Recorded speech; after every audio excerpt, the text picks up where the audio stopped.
take away opportunity for women, and not just Black women and not just brown women, but white women. You would have to go full scale Handmaid's Tale on white women to be able to replenish the population with white babies. And even then, I'm not sure that it would Finally work. starting a podcast to bring our message to the larger community, which is to say the world. Quilted Heart Chats has as its intention informing the world about the reality of DEI. There's so much misinformation out there about it, both intentional and unintentional. And we want people to be able to make decisions on the basis of real information. So we will be bringing speakers from all aspects of DEI, because it's not just about the workplace, it's about lots of other things that we think people need to know. And once they know, they get to make their decisions about it, not have people give them misinformation, which leads to only one kind of decision that person giving the misinformation wants them to come to. Part of the reason why we wanted to start this, because we want to take back certain verbiage that belongs to us. And we want to define it for people so that they stop defining it for us. Yeah. Say what woke means. Woke became this really ugly word. Oh, yes, it did. Did you come up with? What others keep erasing. What others keep erasing. And didn't they start erasing it with a vengeance? Oh my God. One of my favorite stories is a woman who attended one of the sessions I did. At the beginning, I gave them a fact pattern to look at it. It had somebody trans in it. And she said, she raised her hand. She was sitting on the first row. And she said, I'm a Christian. I believe in the Lord and Savior Jesus Christ. Mm-hmm. And I don't agree with trans. And that's the way I'll always be. And I said, awesome. Okay. I said, but this isn't about converting anybody to any point of view. I said, my intention, what this was for, is to teach you what the law requires you to do so that you don't get your employer in trouble. Mm-hmm. So what you do between 9 and 5 becomes really important.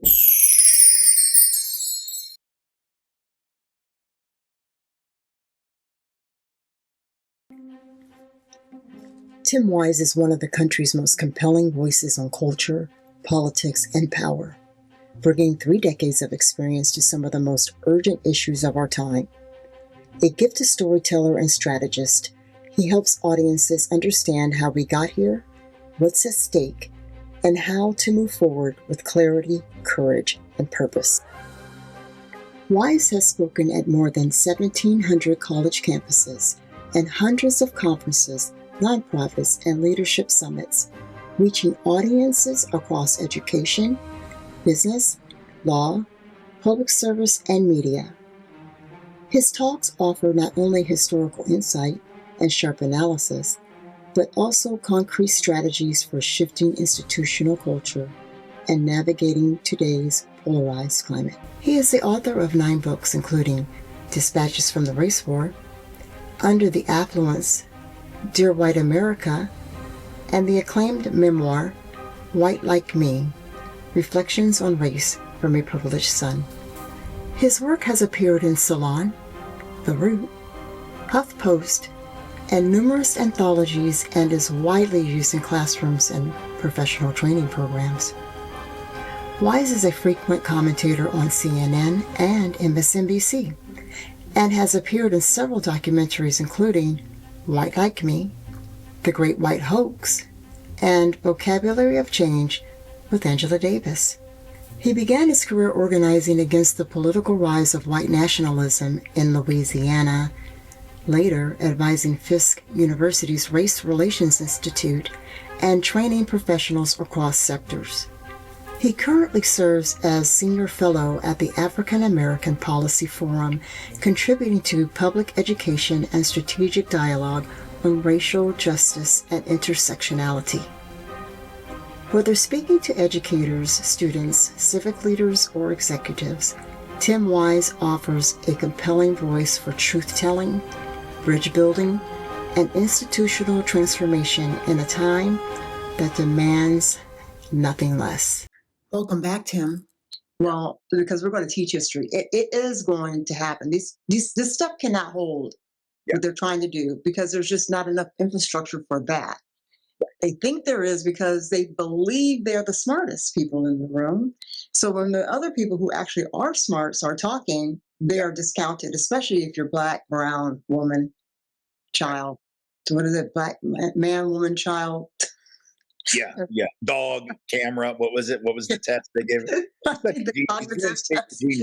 Very safe. He can remember 5 words from an hour ago. It's incredible. Yeah. No, it's great. I want to ask you what you think, because Renee had talked about under the Trump administration. I'm wondering what you think corporations should do about the retrenchment in DEI. I don't even know if it's a retrenchment. It's like an erasure. It's more like that. And they are, based on all the things you said. Yeah. Like, it's crazy for you to get rid of it because this is who you're working with. This is who you're going to employ. And you and I know, and this is particularly my work, teaching you how to deal with those folks that don't look like you, right? And there's no way you can effectively do that without that piece, which is really what I consider DEI. Yeah. What do you think corporations can or should do in light of what Trump has done to be able to take advantage of the things that you're talking about, working with these groups that don't look like them? I think they should do 2 things, one of which I suspect they will do, the other of which they may not out of fear, but they need to put aside that fear. The first is, I think they need to stay the course if they were already doing DEI efforts. And to be honest, I think even the ones who have said they're rolling things back, I think many of them subtly will continue to move in the right direction because they aren't going to have any choice, right? Like even without the deliberate sort of branding of DEI, they're going to have to cast the net wider for jobs and opportunities, and they're going to have to try to make their workplaces more equitable and inclusive, because if they don't, they literally won't have enough talent on hand or keep that talent around in order to function. So I think they know that. Now, there may be some that don't know it. They're going to learn. They're going to learn. But the ones who do know it will probably continue to do the right thing. The problem is if we don't say why we're doing it and do it openly, and this is the part that I'm afraid many won't do out of fear, then what we do is we give the impression that these things just happen on their own without any conscious effort. And I think what we know about DEI is that if you're not integrating the analysis about the why, if you're not explaining why it's important, and not just for the bottom line, not just so we can keep making money, not just so we can penetrate the black market and the Latino market and the Asian market and all that nonsense, but because it's the right thing to do, and because there are incredible people out there, among them the most talented people you can find, who will otherwise be overlooked. And you want to make sure not just that you have them for your needs, but that they have an opportunity for their needs because they are deserving of that opportunity. There's a moral and an ethical aspect here, and a historically ethical component. We have a history of the opposite of DEI. It is time that we try to do equity and inclusion as a way to create a better and more functioning multiracial democracy. But the problem is if we have companies doing it on the sly, doing it without having an official person whose job it is, doing it without being open and honest about what they're doing, 2 things will happen. Number one, they will not be protected from lawsuits. This administration is going to come after them, not just because they got a DEI officer on their website, but because they got black folks working for them in any position of authority. Because I'm going to tell you right now, it doesn't matter. You could be the most qualified black person for a position and they'll still think you're a DEI hire because that's the N word now, right? And so Lloyd Austin gets replaced as the Secretary of Defense, supposedly a DEI hire, gets replaced by a DUI hire, Pete Hegseth, right? Gets replaced by the least qualified Secretary of Defense we ever had. And we've had several of them.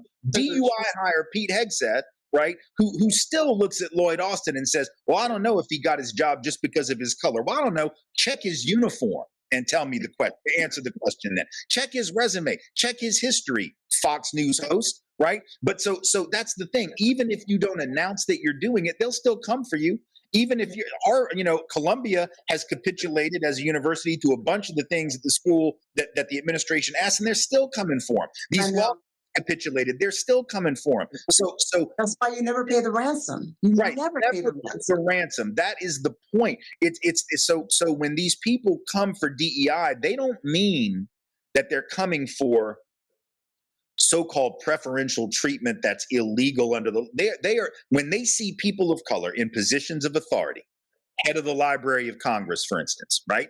What they see is a lack of quality. They just assume this person doesn't belong there because in their mind, no black person, especially a black woman, but no black person could possibly be the most qualified next person in line. They honestly believe that. And so unless black folks are relegated to the lowest level of opportunities, they will never be satisfied. So in my estimation, what they need to do, these companies, and what I fear they don't have the guts to do, is to stand strong and say, we're not retreating at all. You can come for us if you want. So we're going to be Costco. We're going to be American Airlines. We're going to be a handful of these. I think it was American the other day that said they were standing strong. Delta has said the same. There are a few that have made it very clear, like, we're not going to backtrack. We're not going to be Target. We're not going to be some of these fools that have said, oh, we're not going to do this anymore. Oh, we're not going to do this anymore. Now, you see what happened with Target. They went that route, and they're losing a lot of money in the first quarter of 2025. And I hope they keep losing. I used to love going to Target, but then I can get my money now, not for a minute. And I'm not saying that that's boycotts can't do it all, but it says something about the intentionality of the country when we pull together and do that. So I hope that corporations will say, listen, it can't come for all of us. Let's stand together. Let's band together. Let's provide mutual support the same way that labor unions do. So that when labor unions go out on strike, you got a strike fund, right? And you can keep families afloat until the strike is over, till it's resolved. Companies could do the same thing. We're gonna defy this administration. Nothing they're doing is illegal. Keep in mind, not one court decision in the history of this country actually illegalizes anything known as DEI. They try to make that SFFA decision about Harvard and UNC apply to DEI. It does not apply to DEI. It doesn't even apply to all affirmative action, which I beg to remind you is not the same as DEI. It doesn't even illegalize all of that. Even if you read the opinion, it doesn't even illegalize considering race in admissions. It just says you have to do it in the context of someone's experience individually, not as a blanket thing. So they are misinterpreting the court decision. There is no precedent for what they are trying to do. And the fact that we have companies that are too afraid, and their legal departments, if your lawyers at so-and-so corporation don't know what the law is and is not, y'all need to get some new lawyers. And that's where we are in this country with a lot of corporations. They're too afraid to actually stand on business and stand on principle and do the right thing. And I wish that they would follow the lead of some of those that have been a bit more brave. And, like you said, the companies, schools, you've got education being attacked. This mansplaining education here in Texas, we just passed, or he just signed into law, that we are going to go to the voucher system, which we have known as does not work over all the hundreds of times they've tried it in other cities and states. It has failed. It's a huge failure, mostly, and I don't understand why people vote against their best interests. I don't get it. Here's what's interesting about vouchers. Now, here in Tennessee, I don't know if this happened in Texas. In Tennessee, we've also just passed some quote unquote school choice legislation or whatever. There were a lot of rural, small town white folks that actually were against it because what they were saying was, listen, we don't have any private schools out here. We don't have any of these fancy academies. We don't have parochial schools. We just got public schools, and y'all are going to be taking money out of our schools to put them into that. And so they didn't support it. And I think that's really interesting. Like, suddenly you do see certain white folks with the light bulb going on, like, oh, wait a minute, this is really only going to subsidize more affluent people in areas where they got a lot of private schools. And the interesting history, which those white folks need to know, and this again goes to the point, the voucher movement, the whole concept of school choice, when does that originate? Most people, you ask them that, they might say Reagan. Not Reagan. 1955, Milton Friedman, economist. Now, why would we suddenly come up with the idea for school choice in 1955? The idea that people ought to be able to choose where to go to school and take their money and maybe go to a private school. I don't know. What's the historical context for that? Well, the year before is the Brown decision. So Milton Friedman, who'd been around a minute by that point, didn't come up with vouchers in 52, didn't come up with vouchers in 1948, didn't come up with vouchers until the Supreme Court said you can't segregate anymore. And then all of a sudden he's like, you know what? We need to have some school choice, don't you think? So even this thing, which is getting ready to destroy public education for white children, in Trump country who don't have private schools to run to, right? Even this thing that's going to hurt these white children has its roots in anti-blackness, right? And so this is why we say Black Lives Matter, because if Black lives mattered, some of these white folks would matter too. But until Black life matters, white life won't either. Until Black children matter, white children won't matter. That's the way this system works. It starts in anti-Blackness and wait a few generations, and now it comes for your children. So you got what you asked for. Yeah. Well, you know, Tim, they've always been willing to sacrifice their best interest if they think there's something that's to be gained by Black folk. I mean, the reason that country clubs flourished and that public pools were closed. You know, because they allowed Black folk to get in there if they were municipal pools, you know, after 60. Then they drained it before they So you'd rather shut the pool down and nobody have access unless you have money for a country club than allow Black folk to come in like everybody else. Right. I mean, that's how deep the pathology is. It's not even that they vote against their interest. They just define their interest in a radically unconventional way. Most of the time we think of personal interest, we think of it as material interest, right? What feeds our families, what pays our bills, that kind of thing. But what white supremacy allows white people to do, and it's what misogyny allows men to do, and it's what Christian hegemony allows Christian nationalists to do, is ignore their material well-being and substitute what W.E.B. Du Bois would have called a psychological wage, right? In other words, you might not have much, but at least you're not Black. You might not have much, but at least you're a man. You might not have much, but at least you're a Christian. You might not have much, but at least you're an American. You might not have much, but at least you're straight, whatever, right? And of course, the downside, and the United States is the only country historically that had those off-ramps like that. Like if you were in feudal Europe, right, and you were a peasant, so you're working class or poor in Europe, you knew, look, man, you're either going to die a peasant or you're going to overthrow the king and start chopping off heads. Like those were your two options, right? You either start lopping off heads or you get used to being a peasant. So class was the only identity that you really could operate on, because that was the divide. The brilliance of the United States, the evil genius in some ways, is that, man, we gave all these other off ramps on that. So if the highway is peasant to running things, it's a straight shot and you got to go have a revolution, right? But over here, we got an off ramp called white supremacy. We got an off ramp called sexism, patriarchy, misogyny. We got an off ramp called straight supremacy, Christian hegemony, all these things. And you got people on that road that are like, man, changing the economic order is a really hard thing to do. I don't think I can ever change that. And by the way, I'm going to be rich one day. Yeah, sure you are. So I'm going to take this off ramp and just bank. I'm going to bank my privileges as a white person, or I'm going to bank my privileges as a man, or I'm going to bank my advantage as an American relative to the world. And what we're missing when we do that is that we create the kind of dysfunction now that we are living with, which actually does harm to the point even of death. A lot of white folks, look, there are, and this is not an exaggeration, hundreds of thousands of white people who have died during the COVID crisis, which I beg to remind is not over. We are still in it. There are still thousands of people getting sick all the time. There's lots of people suffering with long COVID. Yeah, maybe not the mortality rates as before, but some of the long-term health effects are just as bad as they have ever been in this country. And there are hundreds of thousands of white people who have buried their parents, their grandparents, their spouses, even their children or other friends, because in the early days of this thing, when the data showed us that the disproportionate impact was in Black urban communities, white folks heard that, and there's now a bunch of research on it. As soon as that information was known, white folks looked at it, particularly in small towns and exurbs and rural areas, and said, oh, this is just about those people over there, so we don't have to get a vaccination. We don't have to put a mask on. We don't have to stand 6 feet away from you at the grocery. In fact, If you tell us to do any of that, we're going to call you a fascist. That's tyranny, making me stand 6 feet away, which again, if you think that's oppression, you are letting me know you have never experienced oppression. But this is what people started saying. And then watch what happened. When as soon as those white folks started taking their foot off the brake and stopped any type of attempt to avoid getting COVID because they didn't think they were vulnerable. So they said, well, this isn't our problem.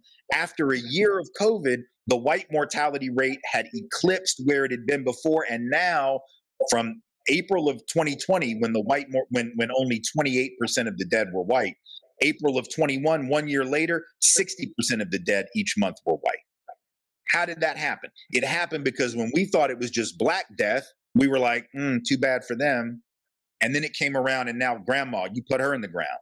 Now your spouse, now your child, now your neighbor, now your friend, now your uncle, your aunt, So this is the point. It isn't just the material interests that get sacrificed by white supremacy for most white working people. It's even life itself. So we have a decision to make, and it's the same decision we've always had to make. James Baldwin told us this. People have been telling us, white people, this forever. We have to decide whether or not we value our skin more than our country and more than our lives, right? If you value your skin and you place more emphasis on the value of your skin than you do on the beating of your heart, I can't do nothing for you. Right? That's the point where we have reached the logjam. But my hope is that enough white folks will hear that and go, yeah, this is why we can't have nice things, right?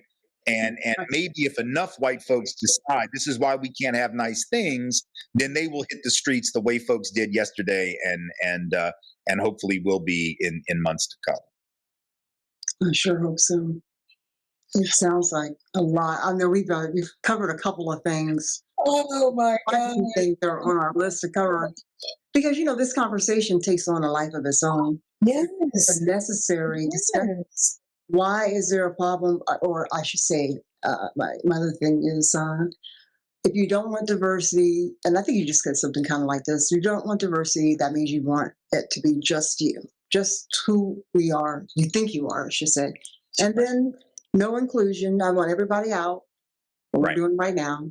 And then, equity, Black people have a lot of history with that. When we get something, we get a community, we get banks, we get housing, all of that in our neighborhood that you've been redlined to. And then you want that because it's flourishing.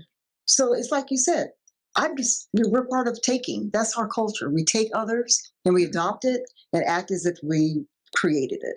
That's right. And is that called jingoistic? Is that the word? Well, jingoism would be more, it would be more of a hostility to the outsider. It would be more of a sense of national supremacy and superiority. We certainly do that. We certainly manifest that. We certainly, our foreign policy has been led by that, and many of our domestic policies, particularly around immigration, have been that. I would even say a lot of the trade stuff. Just to see how deep some of the racism is and how central it is.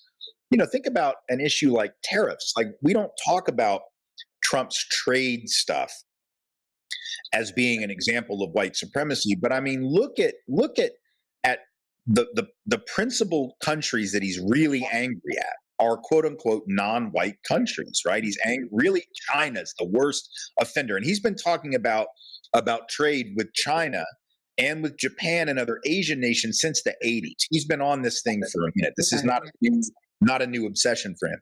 So what does it mean that you're blaming these non-white people for your economics? It goes with everything else he says. So it's black folks are taking your kids' slot at college, brown folks are taking your job on the construction crew, and Asian folks are the reason your prices are too high. It's like, at what point do white people take responsibility for anything? Right. Anything at all. Everything is always, and then turn around and project psychologically onto black and brown folks that they're the ones who complain about unfairness, that they're the ones who claim to be victims. Black and brown folks don't really have time to sit around talking about being victims. Black and brown folks may talk about how they have been injured, but they're out there trying to overcome that injury, as evidenced by the National Museum of African American History and Culture, which, when you go to that, it is what? I mean, y'all been there, right? You start in the bottom like the hull of a slave ship, and the whole point is it is about the emergence from enslavement to excellence and success in spite of all the attempts to keep Black people down. That museum is a meritocratic story. That museum is the ultimate embrace of the fundamental ideology of rugged individualism and even collective effort that we as a country say we believe in. So when they say they're trying to shut it down because it talks about oppression too much, no, it's not the oppression part they have a problem with. It's the overcoming part they have a problem with. It's the resistance part that they have a problem with. They don't want people to know the truth about resisting oppression. They don't want people to understand what has been done to make this country democratic. Small d democratic has only been on the backs of Black and brown people. That's why they're trying to shut that down. Well said. So, but I do have a question that's a little bit personal. Sure thing. You talked a lot about your daughters in your other presentations. Yeah. And how are they? How old are they? They're well. They will be in a couple of weeks here. One's July 2nd, one's July 16th. So they will be 24 and 22. Oh my gosh. What do they say when they look back at you standing in front of hundreds of people, thousands maybe, and tell the story about the drive that you had? I don't know. I haven't really talked to them about that in a while. And I haven't talked to them about some of the older stories that I told that involved them. I'm not sure if they have ever seen some of those clips. I know that they know I speak about them, usually more recent stories than some of the older ones. We talk a lot about my work, and we've always talked about it. They've been aware of what I do in some regard since they were 5 or 6 years old. And in more recent years, when they became more aware of the dangers involved and the death threats that were aimed at our whole family, of course, we spent a lot of time talking about that, obviously, because it involved them and implicated them directly. So I don't know. I'm not sure what they say about it. Today's Father's Day. Maybe they'll call me and tell me. I don't know for sure, to be honest. But we talk about the work. I think they used to like being involved in those stories.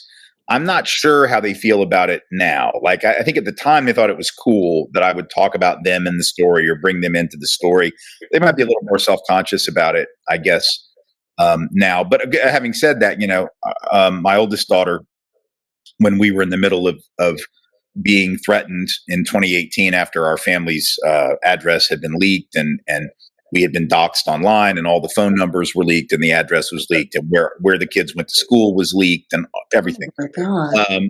The oldest daughter was in the midst of finishing up, she had a couple years left. She had a year and a half left of high school. She was in the process of figuring out where she wanted to go to college and applying for college.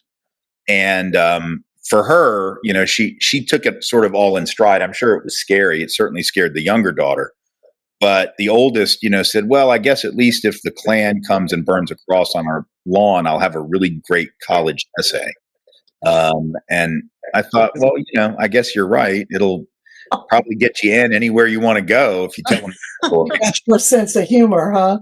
But she was also, the thing that made me really proud of her in the moment was that it wasn't just that she, had a coping mechanism, which at that age is pretty hard to do when you're getting your life threatened. But she also had an appreciation of the fact that when that happened to us, I was able to expect that when I went to law enforcement to tell them about that, and I went to the FBI, I went to the school security, I went to the local police, that first of all, I was able to do that and expect that I would get some assistance in a way that no person of color would be able to assume. And indeed, very few Black or brown folks in that situation would have thought to go to the FBI. Why would you trust the FBI? Why would you trust the cops?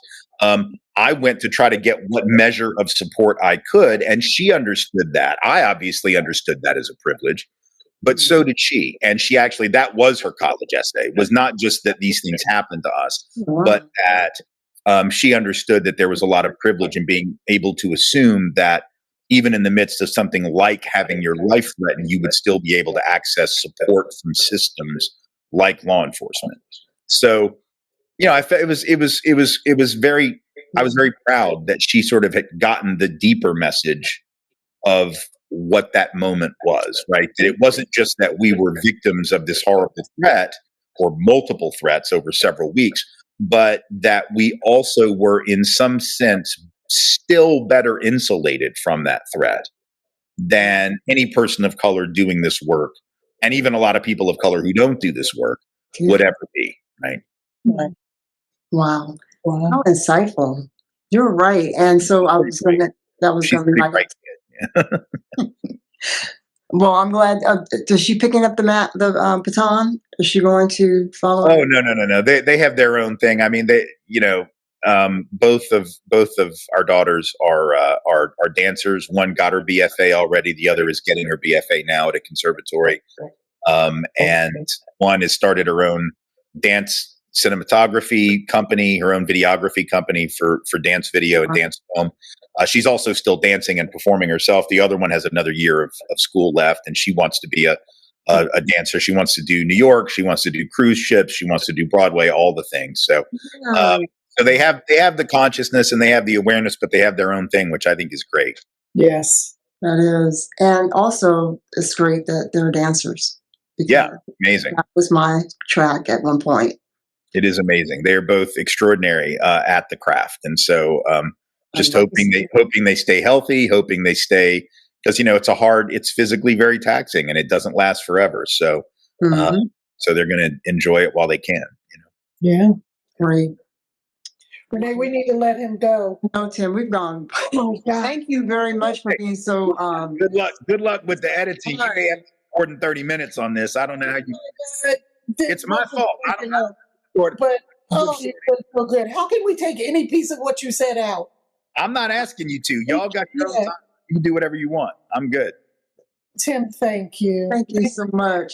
So much. You were just Yes, it's an honor, a real honor. And I so appreciate your comments. And I think that from moving forward for this, first, let me say, we would love to have you back whenever you want to.